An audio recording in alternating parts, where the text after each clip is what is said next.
एक छोटीशी मुलगी होती. तिला लहान वयापासून म्हणजे लहान वयापासून ती खूप अशा जुन्या विचारांची होती. म्हणजे तिच्या डोक्यात असं म्हणजे आताची मुलं कशी असतात की त्यांना फक्त खाणं पिणं सगळ्या गोष्टी भेटतात. पण मला त्यावेळेस आहे ना काहीच भेटलं नव्हतं.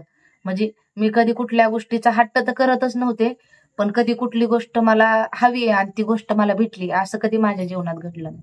संघर्ष हा माझा 5वीलाच पुजलेला आहे.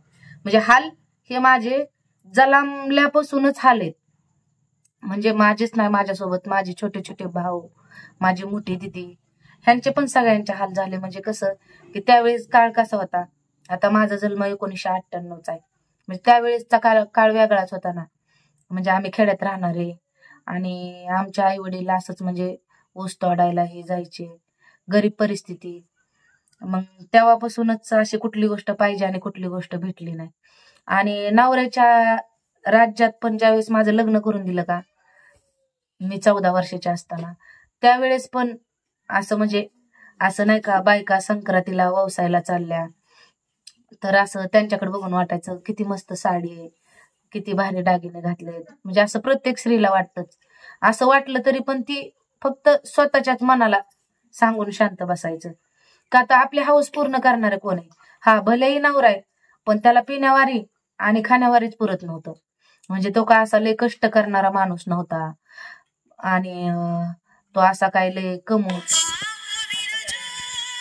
बहिणींनो, काल मी माझ्या आयुष्यात जे काय घडलं ते तुम्हाला थोडक्यात थोडंसं सांगितलं, पण अजून बऱ्याच गोष्टी आहेत ज्या तुम्हाला माहिती नाही आणि त्या गोष्टी पण मी तुमच्या समोर मांडणार आहे आणि तुम्हाला सगळ्यांना सांगणार आहे की माझा संघर्ष कशा प्रकारे होता, मी जीवनात काय काय केलं आणि मी जीवनात किती सहन केलं, हे सगळं मी तुमच्या समोर मांडणार आहे.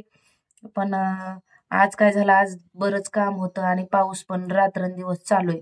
आता गणपतीचा महिना, गणपती बसलेले तर पावसाला काही कमीच नसती 9-10 दिवस तरी. मग त्या पावसामुळं ह्याच्यामुळं खूप टेन्शन आलं होतं. म्हणजे आता करते धरते मीच ना. म्हणजे एक बाईचं कर्तव्य पार पाडते आणि पुरुषाचं पण कर्तव्य मीच पार पाडते. बरोबर का? म्हणजे आई बनावं लागतं आणि वडील पण बनावं लागतं मला. मग त्याच्यामुळं मला काय वेळात टाइम भेटत नाही आणि त्याच्यामुळं मी काय ब्लॉग टाकीत नाही. तर कालच्या ब्लॉगला तुम्ही चांगला प्रतिसाद दिला. 1000 लोकांनी बघितला, 1000 पेक्षा पण जास्त लोकांनी बघितला. मी तुमची मनापासून आभारी. आणि मला असंच युट्यूबला जर तुम्ही सपोर्ट केला तर मला काय आहे, मला म्हणजे जीवनात थोडासा आधार भेटन, बाकी काय नाही. की 4 पैशाची मला जर मदत भेटली तर म्हणजे मला थोडासा आराम भेटनच ना जीवाला. त्याच्यामुळं मी तुम्हाला युट्यूबला सपोर्ट करा असं म्हणते. काय नाही, मला फक्त मला आजपर्यंत जीवनात आपले कोण आणि परके कोण, म्हणजे मला आपल्यांनी बी साथ दिली नाही आणि परक्यांनी बी साथ दिली नाही. पण आज तुम्ही मला चांगला प्रतिसाद देतात, मी खरंच तुमची मनापासून लय आभारी. असंच मला प्रतिसाद देत चला. माझा युट्यूब चॅनल सबस्क्राईब करा आणि माझ्या लेकरांना चिमणी पाखरांना मदत करा, एवढंच तुम्हाला सांगते. आणि पुढं काय घडलं माझ्या जीवनात हे मी तुम्हाला उद्याच्या ब्लॉगमध्ये नक्कीच सांगणार आहे. आणि नक्कीच मी तुमच्यापासून कुठली गोष्ट लपवणार नाही की माझ्या जीवनात कशा प्रकारे कोण आलं होतं, माझ्या जीवनाचा कसा लोकांनी सत्यानाश करून टाकला, हे मी तुम्हाला सगळंच सांगणार आहे. पण त्यासाठी तुम्हाला माझ्या आयडी सबस्क्राईब करावं लागेल, म्हणजे माझी प्रत्येक गोष्ट तुमच्यापर्यंत पोचत. तर तिथून पुढं मी तुम्हाला काय सांगितलं होतं की माझ्या मामाने माझं लग्न जमवलं. आणि मामाने म्हणजे लग्न जमवलं का नेमकं त्या लोकांना मला विकलं हेच मला समजत नाही. म्हणजे ते पण विकत घेण्या एवढे ते पण आमिर नव्हते.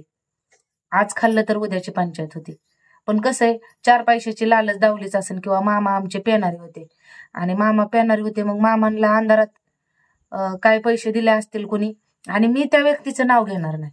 कारण कसं आहे, लगेच मिरची लागन, मी नाव घेणार नाही, मी अशीच बोलणार आहे. पण ओळखून घ्यायचं, आणि जरी ओळखलं तरी काही हरकत नाही.